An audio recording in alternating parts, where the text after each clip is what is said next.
안녕하십니까. 신의균의 국방TV 오신트 레이더 시간입니다. 공개된 정보를 가지고 전 세계의 군사안보 동향 그리고 우크라이나 전황 같이 알려드리는 시간이죠. 오픈 소스 인텔리전트. 자, 일단 세계 안보 소식을 보면요. 트럼프 후보 캠프가 영화 어프렌티스라고 하는 영화의 제작진에 법적 대응을 경고했다라는 건데, 이 어프렌티스라는 영화가 칸 영화제에서 기립박수를 받았답니다. 이 알리 아바시 감독이라고 하는 사람이 만든 영화인데, 이 사람은 이란 국적이에요. 이란 국적이고 덴마크에 거주하면서 미국 헐리우드에서 활동하고 있는 그런 사람이에요. 당연히 이란 국적이다 보니까 트럼프 전 대통령과 사이 감정 안 좋겠죠. 그래서 이 영화는 트럼프 대통령을 소재로 한 영화라고 합니다. 그래서 트럼프 대통령은 완전히 쓰레기 사기꾼 같은 그런 식으로 묘사를 했다고 하는데, 그러다 보니까 여기가 이제 트럼프 역할을 하고 있는 것 같은데, 첫 번째 부인하고 거의 아주 부적절한 그런 관계를 맺었다든지 그런 여하튼 아주 안 좋게 표현을 했다고 하는데, 이 사람이 칸 영화제에서 이렇게 얘기를 했어요. 영화를 다시 정치적으로 만들 때다. It's time to make movies political again. 그래서 우리나라도 보면 영화 판도라 보고 어떤 분이 완전히 그게 몰입돼 가지고 국가 정책을 탈원전으로 바꿔버렸다 라고 하는 이야기 있죠. 자기 또 스스로 그렇게 얘기했고, 그리고 선거 전에 서울의 봄이다 이런 영화 만들어서 아주 어떤 특정 정치 계파를 부정적으로 인식하게끔 만드는 그런 작업을 하는데, 영화계에 이런 그 좌파적 색채를 가진 사람들이 많죠. 그런 이 트럼프 후보를 떨어뜨리기 위한 이 작업에 들어갔다라고 볼 수 있는데, 그래서 이 트럼프 캠프에서 법적 대응을 검토하겠다라고 하고 있답니다. 워싱턴 포스트와 타임스 오브 이스라엘은 이스라엘이 미국이 만족할 만한 수준으로 라파 작전 계획을 수정했다. 그러니까 미국은 좀 온건하게 하고 민간인 피해 좀 없이 이렇게 요구를 하고 있죠. 그래서 이스라엘이 미국이 흡족할 만큼 투입되는 병력을 좀 줄이고 그래서 희생을 최소화한다. 그래서 현재까지 그게 한 120만 명 민간이 있다고 했는데 95만 명 정도를 대피시켰다. 이 정도면 꽤 지금 성과가 있는 것으로 보는데, 이제 이렇게 보도를 했어요. CNN은 미 정보당국은 하마스 한 3분의 1 정도 제거됐다고 판단하고 지하시설 65%는 아직 건재하다. 그러니까 지하시설도 3분의 1 정도밖에 제거 안 된 거고 하마스도 3분의 1밖에 제거 안 됐다.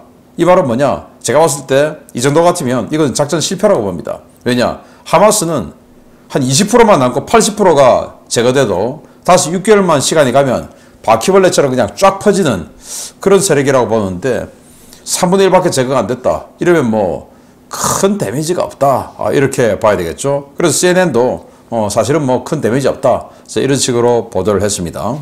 미국 NSC의 브렛 맥커크 중동 조정관이 오만 무스카트에 가서 이란 외무장관 대행인 알리 바게리 카니와 비밀 회동을 했다.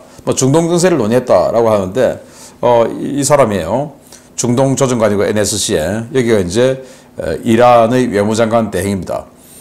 이란 라이시 대통령하고 외무장관이 같이 헬리콥터에서 같이 동승했고 같이 죽었죠. 그래서 외무장관 대행인데 오만에서 만났다. 지금 이 이란 관련한 정세 이야기를 좀 했겠죠. 자, 후티는 예멘 중부 알바이다 지역에서 이 상공에서 미국의 MQ-9 무인 공격기를 또 격추했어요. 그래서 이 MQ-9 리퍼 무인 공격기가 통산 5번째 손실을 당했다라는 보도가 나왔고, 폴란드 총리는 이 ESSI, 그러니까 European Sky Shield Initiative, 이 구상, 그러니까 유럽 하늘을 지키는 유럽 전체 통합 방공 시스템이란 말이죠. 이 구상 일부로 유럽판 아이언돔 개발 계획을 곧 발표하는데, 이거 독일이 주도하고 우리 폴란드도 참여한다 라고 밝혔는데, 우리로서는 조금 안타까운 소식이죠. 폴란드는 전임 정부 때는 이 독일하고 사이가 안 좋아서 이런 거 독일하고 협력 잘 안 했는데, 그래서 우리 한국의 천궁 이런 것들 좀 가능성이 아주 높아졌었는데, 이번 총리는 독일하고 좀 프렌들리하죠. 그래서 이 독일 주도의 유럽 통합 방공 시스템에 폴란드도 참여하기로 결정하고 같이 협력하기로 했다. 뭐 이렇게 되면 우리 천공은 조금 힘들어지지 않나 라고 생각합니다. 나토는 우크라이나 서부 비행 금지 구역을 지정을 검토하고 있는데 독일의 숄츠 총리는 그랬다가는 러시아와 확전한다, 반대한다 라고 강력하게 반대를 했어요. 자, 그 관련한 보도를 하고 있는 이 언론인데 빌트지인데요. 이게 뭐냐면은 젤렌스키 대통령이 계속해서 주장하고 있죠. 이 우크라이나 서부 지역, 그러니까 키우에서 서쪽, 여기는 나토에서 들어오는 물자들이 들어오는 곳이죠. 리비우 지역이죠. 이 지역에 대한 방공은 나토가 좀 해줘라. 우리가 여기까지 하기엔 너무 지금 힘겹다.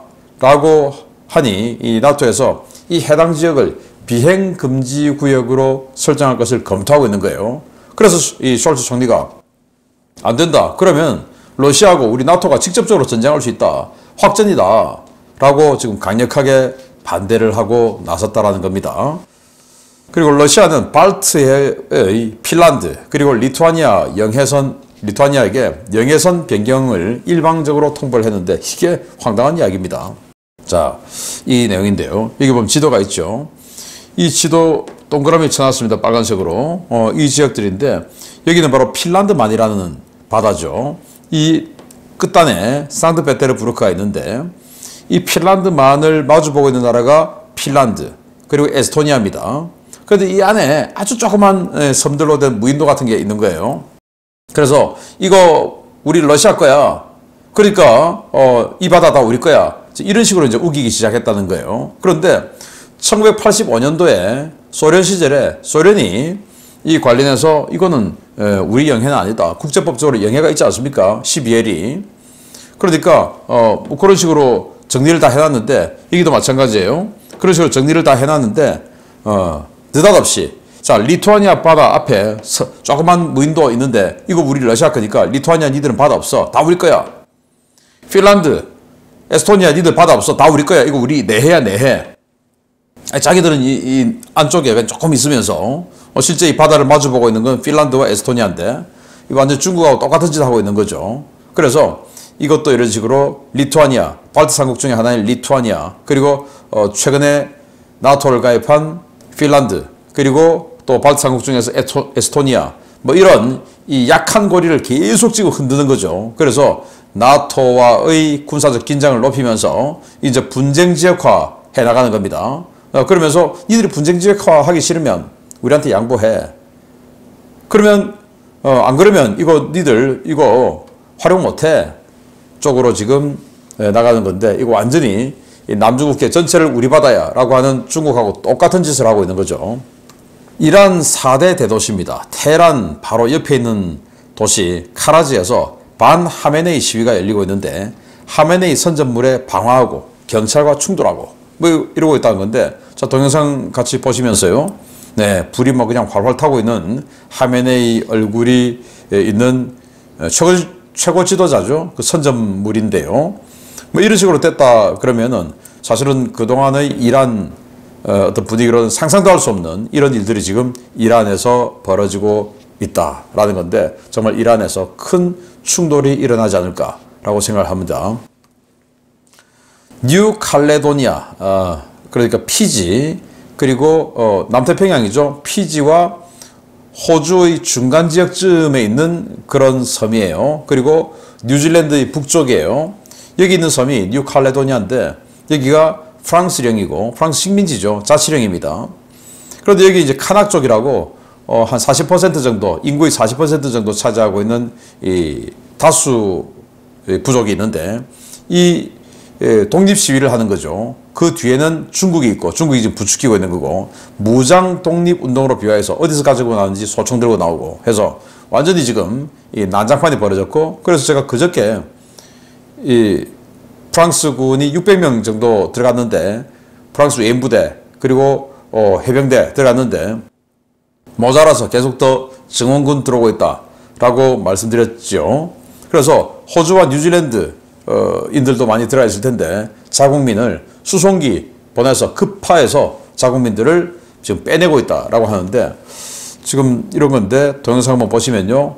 야, 뭐 지금 이 프랑스 군들이 정원대에서 지금 들어오고 있죠. 이렇게 계속 지금 정원대에서 들어온 프랑스군이 있고, 또 이 동영상을 보면 지금 이 프랑스군들이 차량을 원형으로 지금 이렇게 차량을 바리케이트 치고 지금 고립되어 있는 그런 모습이죠. 이거 보면 거의 뭐 총격전을 벌이고 있는 이런 상황인데, 자, 이 뒤에 중국이 있다. 자, 그래서 심층 분석으로 중국이 지금 전 세계에서 어떤 식으로 회색지대 전술을 구사하고 폐악질을 하고 있는지 한번 살펴보는 이런 심층 분석 만들어보는 시간을 가져보겠습니다.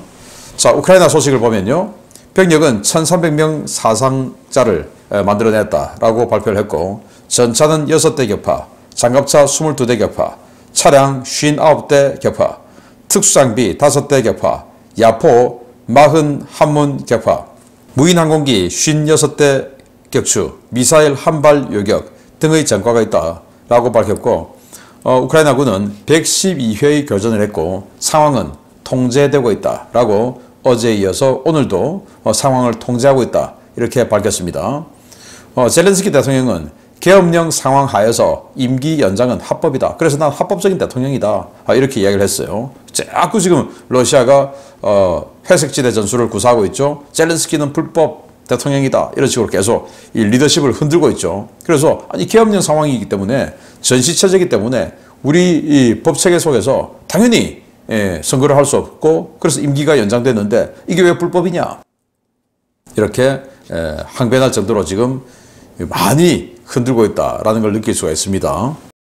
EU 집행위원회에서는 러시아 동결 자산 수익금, 러시아가 EU에 뭐 여러 가지 자산들을 놔뒀겠죠. 은행에도 돈을 놔뒀을 것이고 또 수출입하는 과정에서 아직 미수금 받은 것도 있을 것이고 뭐 이런 여러 가지 동결 자산들 수익금 뭐냐?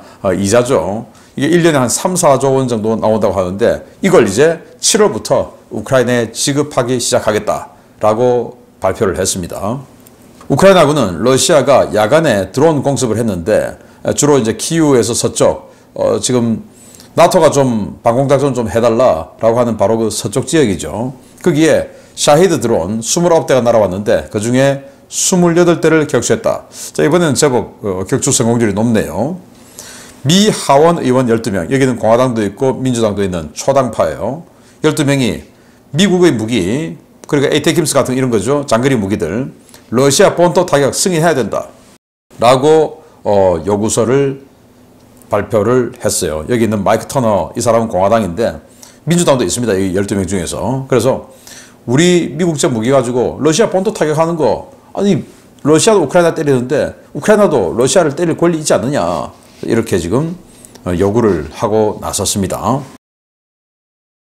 자, 러시아 이반 포포프 소장, 작년에 우크라이나가 대반격을 한다 하는 작년 6월 그 시절에 자포리자를 방어하던 58연합군 사령관이었어요. 그런데 뭐 얼마 있다가 이제 숙청되었는데 이 사람이 지금 1년 정도 지나서 1억 루블 사기 혐의로 체포됐습니다. 이 사람이죠. 아마 계속 우크라이나 방송 보신 분들은 얼굴이 좀 기억나시는 분도 있으실 텐데요. 1억 루블은 우리 돈으로 하면 한 13억 원 정도, 달러로 하면 한 100만 달러 정도 되죠.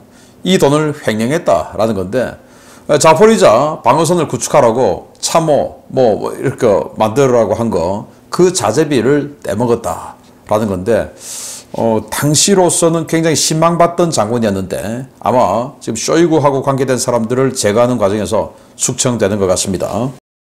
우크라이나군은 러시아가 볼첸스크 방면에 공세를 강화하고 있는데 러시아가 예비대도 증원하고 있다라고 밝혔어요.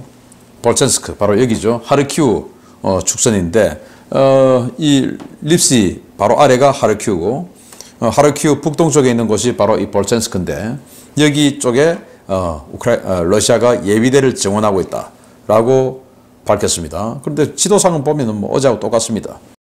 러시아는 볼첸스크에서 대피하고 있는 주민 행렬을 컨보이하는 경찰 차량을 드론으로 공격해서 파괴해버렸습니다. 경찰도 민간인이기 때문에 군인들이 공격하면 안 되죠. 이 불법입니다. 그런데도 이런 짓거리를 하고 있는 러시아입니다. 러시아는 차시브야르 외곽 방어선에 도달을 했는데 격전 끝에 격퇴됐다. 그래서 어제에 러시아는 차시브야르를 점령했다. 우크라이나는 사실 무근이다. 이렇게 말씀을 드렸었는데 이 지금 보니까 우크라이나 말이 맞았던 것 같습니다. 러시아는 차시베야르 외곽 방어선까지는 갖고 여기에 어마어마한 포격을 퍼붓고 있는데 그러나 격퇴됐다. 자, 여기 보십시오. 정말 이게 자탄 공격이 아니라 그냥 이게 한 발 한 발이에요. 얼마나 많은 포탄을 이 차시베야르라고 하는 이 마을에 퍼붓고 있는지 정말 참 안타깝습니다. 이런 식으로 많은 포탄을 퍼붓고 있는데 러시아는 요즘 하루에 한 10,000발 정도의 포탄을 쓰고 있고 우크라이나는 한 2,000에서 2,500발 정도 쓰고 있다고 합니다. 화력에서 우크라이나가 많이 밀리고 있는데 그걸 우크라이나는 이제 드론으로 상쇄하고 있는 이런 상황이라고 하지요. 러시아는 벨리카 노보실카 축선 자포리자죠. 여기에서 우로자인 정착촌에 진입했다라는 건데 바로 여기입니다. 벨리카 노보실카. 여기에서부터 여기는 작년 6월에 우크라이나 영토였죠. 여기에서부터 이제 아랫부분에서부터 이제 쭉 밀고 내려서 여기까지 갔었는데 이걸 이제 다 뺏기고 이제 우로자인 여기까지 함락되기 직전이다 라는 건데요. 여기에서 지금 이건 뭐냐면은 러시아군 전차 2대가 우크라이나군의 공격에 파괴되고 있는 모습이기도 한데 이 정도로 지금 나름 격전이 벌어지고 있는 벨리카 노보실카 축선입니다. 자, 주요 소식 보겠습니다. 최근 발틱 3국을 겨냥한 회색지대 전술 공세를 강화하고 있는 러시아가 이번에는 폴란드 전역에서 사보타주 공작을 확대하고 있다는 소식입니다. 폴란드는 나토 회원국이어서 조사 결과에 따라 그 후폭풍이 대단히 클 것으로 우려됩니다. 최근 발생한 바르샤바 시내 대형 쇼핑몰 화재 사건은 단순 화재 사고가 아니었으며 사건의 배후에 러시아 요원들이 연루된 것으로 보인다고 도널드 투스크 폴란드 총리가 현지 시각 5월 21일 밝혔습니다. 투스크 총리는 이날 오후 기자회견을 열고 지난 5월 12일 발생한 바르샤바 메리얼스카 44 쇼핑센터 화재 사건에 대한 1차 조사 결과 브리핑을 했는데요. 이 자리에서 그는 사건에 러시아 요원들이 연루된 것으로 보인다 라고 밝혔습니다. 그는 이 쇼핑몰 화재로 인한 사망자는 없었지만 최근 폴란드 전역에서 잇따라 발생하는 대규모 화재들에 대해 생각해 볼 필요가 있다 라며 이번 화재는 단순 화재가 아니라 러시아 요원들의 사보타주 캠페인의 결과일 수도 있다 라고 지적했습니다. 투스크 총리는 우리는 러시아 정보기관이 메리얼스카 44 화재와 관련이 있을 가능성이 매우 높은 자료들을 수집해 조사 중이며 조사가 마무리되는 대로 모든 진상이 공개될 것이라고 밝혔습니다. 투스크 총리는 이날 기자회견에서 폴란드 국내 보안국이 사보타주 혐의로 기존에 체포된 3명 외에도 9명의 용의자를 추가 체포했으며 용의자들은 우크라이나, 벨라루스, 폴란드 국적자들이었다고 밝혔는데요. 현재 이들이 러시아 정보기관의 사주를 받아 사보타주 범죄를 저지르고 다니고 있다고 덧붙였습니다. 그는 러시아 특수기관의 명령에 따라 행동하는 이들은 폴란드 영토 내에서 중요한 인프라와 시설에 불을 지르고 파괴하라는 명령을 받아 계획을 세웠고 일부는 이를 이행했다라며 지난 1월 브로츠와프 공장 화재 역시 이러한 명령 개통에 따라 이루어진 사보타주 공작이라는 사실이 의심할 여지 없이 입증됐다라고 밝혔습니다. 투스크 총리가 언급한 메리얼스카 44 화재는 지난 5월 12일 새벽에 발생해 쇼핑몰 전체를 태운 대형 사건이었는데요. 폴란드 최대 규모 쇼핑몰이었던 이곳의 화재로 입점한 1,400여 개 상점이 피해를 봤습니다. 여론은 사건 수사를 맡은 폴란드 국내 보안국에 쏠리고 있습니다.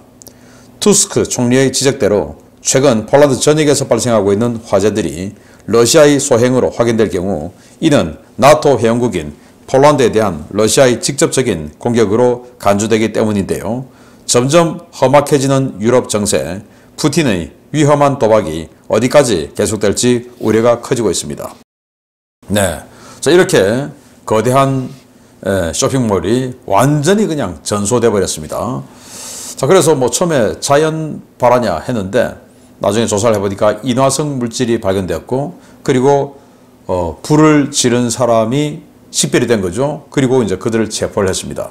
체포했더니 이들이 러시아인들은 아니고 벨라루스, 폴란드, 우크라이나인 이렇게 러시아와 다른 나라 사람이었던 겁니다. 그런데 조사를 해보니까 SVR, 러시아 해외 정보국이죠. 그 지령을 받아서 이 활동을 했던 자들이다 라고 했는데 그걸 지금 이 투스크 총리가 직접 발표해요. 주로 뭐 이런 사건 사고 있으면 재해 담당 또는 내무 담당 뭐 이런 그 장관이 또는 그 기관장이 발표를 하는데, 워낙 지금 사안이 크다 보니까 총리가 직접 발표하고 있습니다. 1,400개 정도의 이런 대형 쇼핑몰이다. 이 정도 되면 우리나라로 치면 뭐 동대문 시장, 남대문 시장 전체가 그냥 다 불타버렸다라고 할 수 있는 상황이니까 대통령이 또는 총리가 직접 나서는 그런 정도의 사안이다라는 건데, 문제는 이 배후에 러시아가 있다라는 건데요. 아까 보셨듯이 리투아니아, 에스토니아, 핀란드와 마주보고 있는 이 바다들, 이거 다 우리 거야 라고 하면서 그 나라들을 흔들고 있고 분쟁을 유발하고 있고, 또 이 발트 삼국 에스토니아, 리투아니아, 라트비아 이 삼국에는 우리 러시아인들 니들 박해하고 있지, 그러면 안 돼 하고 계속 지금 흔드는 회색지대 전술을 하고 있죠. 그리고 폴란드에는 그런 그 어떤 말로써 하는 회색지대 전술이 아니라 이렇게 물리적인 타격을 주는 전술을 지금 구사를 하고 있는데, 정말 투스크 총리의 주장대로 러시아의 지령이 확실하다라는 확실한 증거가 나올 경우에 이거 사실은 공격한 거나 마찬가지 아닙니까? 그러면 나토 헌장 제5조에 의거해서 나토 전체가 다 대응을 해야 되죠. 자동 개입을 해야 되죠. 러시아가 어디까지 이런 위험한 불장난을 계속해 나갈 것인지, 또 러시아는 정말로 나토와 전쟁을 하기 위해서 이렇게 하나하나 명분을 축적해 나가는 것인지 궁금하기도 한데요. 자, 이런 것들 심층 분석해서 다루어 드리도록 하겠습니다. 우리는 안전한가? 보겠습니다. 마치겠습니다. 감사합니다.